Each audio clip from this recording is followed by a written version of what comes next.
Précédemment dans la vie secrète de Colibacille.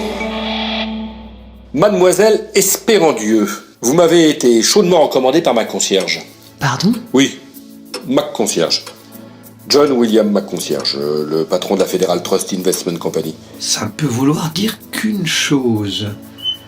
Celui qui a publié ce texte dans l'illisible a réussi à percer le code d'accès de la Global Corporation. Bon, je vais me trouver quelque chose pour faire une copie de ce truc. Je le montrerai à Arnaud. Je suis sûr qu'il saura ce que c'est. Par accident, par erreur, pirater le serveur le plus protégé du monde. 1011.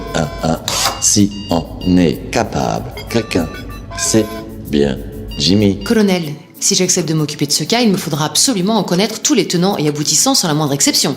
Je demande carte blanche du début à la fin, y compris au milieu. Voilà une jeune personne fort impertinente, mais qui ne manque pas d'une certaine autorité naturelle.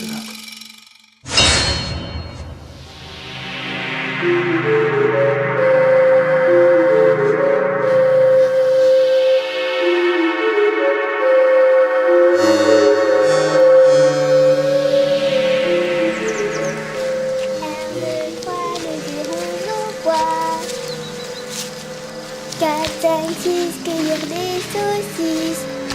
Bilou! 7, 8, 9, attention au keuf. Viens ici, Bilou. 10, 11, 12, je plaque ma binouille. Colibacille a 7 ans. Insoucieuse et distraite, elle se promène dans un champ de bananes fraîchement moissonné avec son chien Bilou. Ouais, elle l'a baptisé ainsi un jour qu'enrhumée, elle devait garder la chambre et lisait quelques albums de bande dessinée. Bilou, reste ici, Bilou! À Chavignoles, dans la modeste propriété de ses parents adoptifs, 3500 hectares d'un seul tenant, Colibacille mène une vie simple et monacale, sans se douter que d'un instant à l'autre, elle va comprendre le sens de la vie.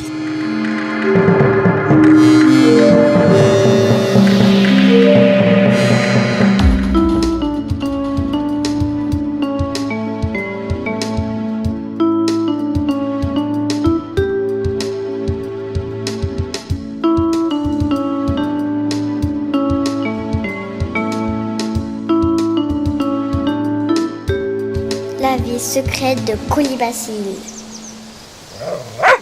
Bilou! Bilou! Qu'est-ce qu'il y a? Qu'est-ce que t'as trouvé? T'as trouvé un ananas?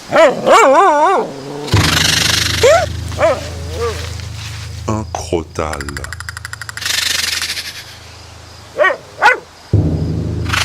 Voilà la bête immonde que Bilou a débusquée.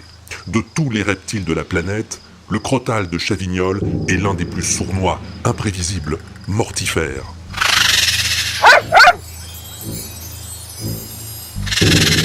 Terrorisée, la pauvre Colibacille reste là, clouée sur place, jouant nerveusement avec la détente de son Colt 765.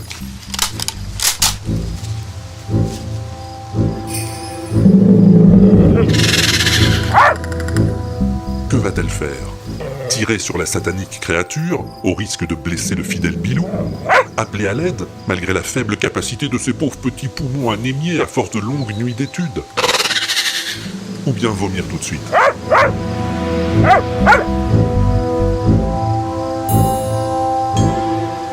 Colibacille ne le saura jamais. C'est toujours à cet instant qu'elle se réveille.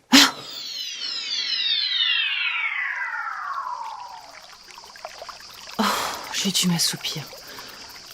Encore ce rêve sur le sens de la vie. Bon, alors, où en étais-je? Oui, le dossier de l'affaire. Voyons voir. Jamie Carlton. Habitudes, relations personnelles et professionnelles, emploi du temps les derniers jours précédant sa disparition, arbre généalogique, préférences culinaires et sexuelles, relevé de salaire, d'impôts, quittance de loyer et d'électricité des 15 dernières années. Très détaillé ce dossier. Sauf qu'il n'y a rien sur le piratage, sur les fichiers détournés, ni même sur les activités de la Global Corp.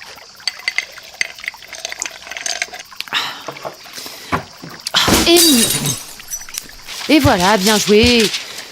Il ne reste plus qu'à ramasser tout ça avant que ça s'envole trop loin. Mais qu'est-ce que... Je connais cette photo. C'est moi, à 7 ans, en vacances au Pas-Boutan. Qu'est-ce que ça fait dans ce dossier? Ce griffonnage au dos de la photo? Qui a bien pu le... Qu'est-ce que... 0 plus 0 égale...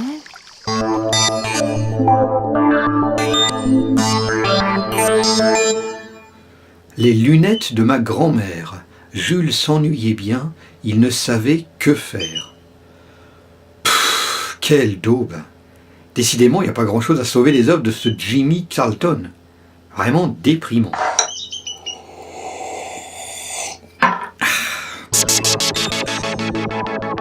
Tu dois t'en douter, Borken n'a pas eu le moindre mal à accéder au disque dur sur lequel Jimmy stocke l'ensemble de ses articles, publiés sur l'Illisible ou dans d'autres revues. Un fatras de billevesées et coqs-cigrues, de la copie au maître, pas de quoi revendiquer le prix Albert Londres. Rien en tout cas qui laisse présager les fulgurances de son dernier article, La Révolution est en marche, involontairement concocté à partir des fichiers piratés sur les serveurs de la Global Corp. Mais comment il a fait? Si au moins il était joignable, je pourrais lui demander. Mais voilà, depuis une quinzaine de jours maintenant, Jimmy Carlton est introuvable. Téléphone sur répondeur, mobile sur messagerie, mail sans réponse, et personne ne l'a vu, ni à son appartement, ni au siège de l'Illisible, ni à la boulangerie du quartier. Il ne reste plus qu'à éplucher les dossiers de son ordinateur, en espérant dénicher un indice. Et pour l'instant, il faut le reconnaître, je pédale dans la choucroute.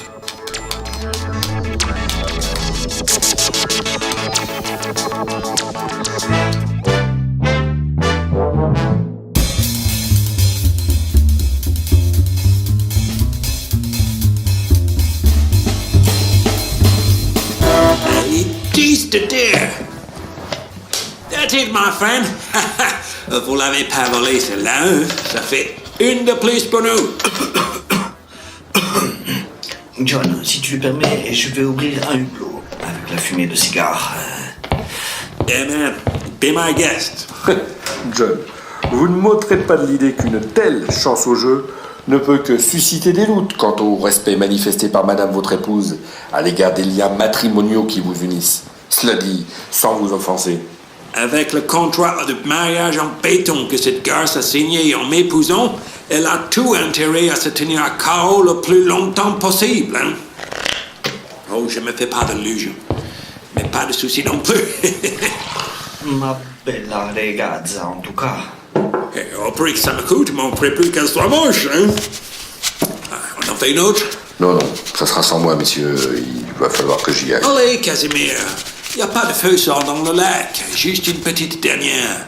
Le Globo ne va pas s'écrouler en votre absence. Ce sera avec plaisir, mais j'ai une réunion dans 1 heure. Des soucis, colonel?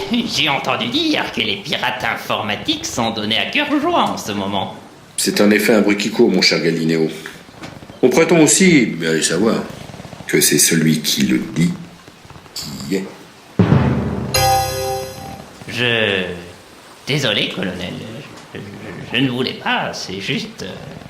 J'espère ne pas vous avoir offensé. Mais pas du tout, mon cher. Pas le moins du monde. N'en parlons plus. Maintenant, messieurs, je vous prie de m'excuser, on m'attend. Alors, à la semaine prochaine? Sans doute, mon cher John. Sans le moindre doute.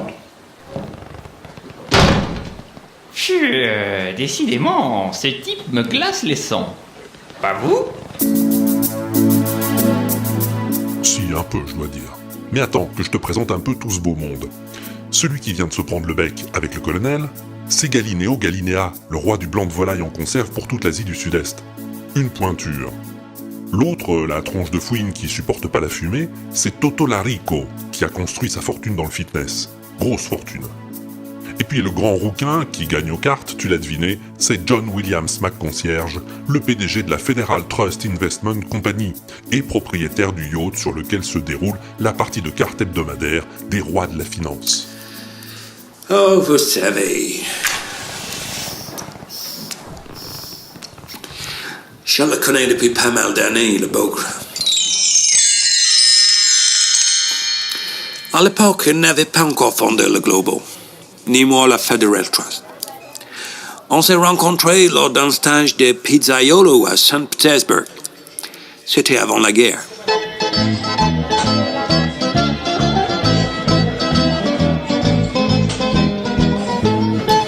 Nous n'étions pas vraiment doués pour ce genre de sport. Mais ça ne l'a pas empêché de sortir major du concours en fin de stage, hein?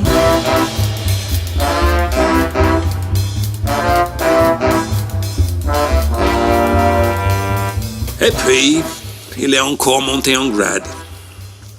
Il avait été champion universitaire de karaoké sur glace, vous savez.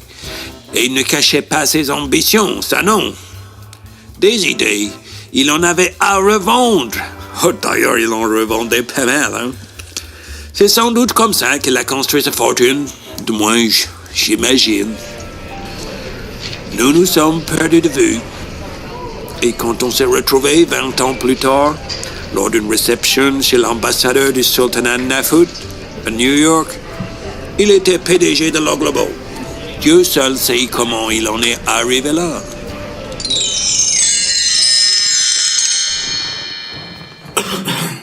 Et cette histoire de piratage informatique, il y a du vrai là-dedans? Ah, bien malin qu'il pourrait le dire. Une rumeur prétend en effet qu'un petit futé aurait brisé le code d'accès de l'une des bases de données de la Global Corporation. Vrai ou faux? En tout cas, il suffirait que ça s'ébruite pour que le titre de la compagnie plonge sur le Nasdaq. Et si le Global Corp s'effondre, je ne donne pas cher de l'ensemble du marché de la New Economy. Vous voyez, mes amis, que nul n'a intérêt à faire circuler ce bruit. À moins qu'un malveillant ne le fasse délibérément, après avoir pris toutes les précautions nécessaires, bien sûr. On ne sort jamais indemne d'un crash boursier, là, Rico. Vous devriez le savoir. Sauf si on prend toutes les précautions.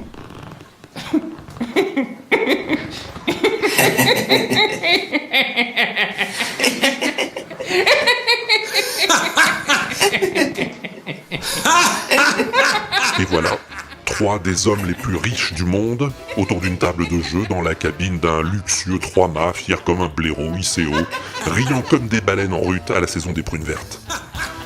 Riront bien qui d'ordine, comme dit l'un des proverbes préférés du colonel. À suivre.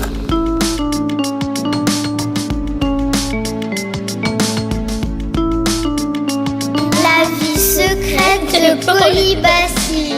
L'inaudible.com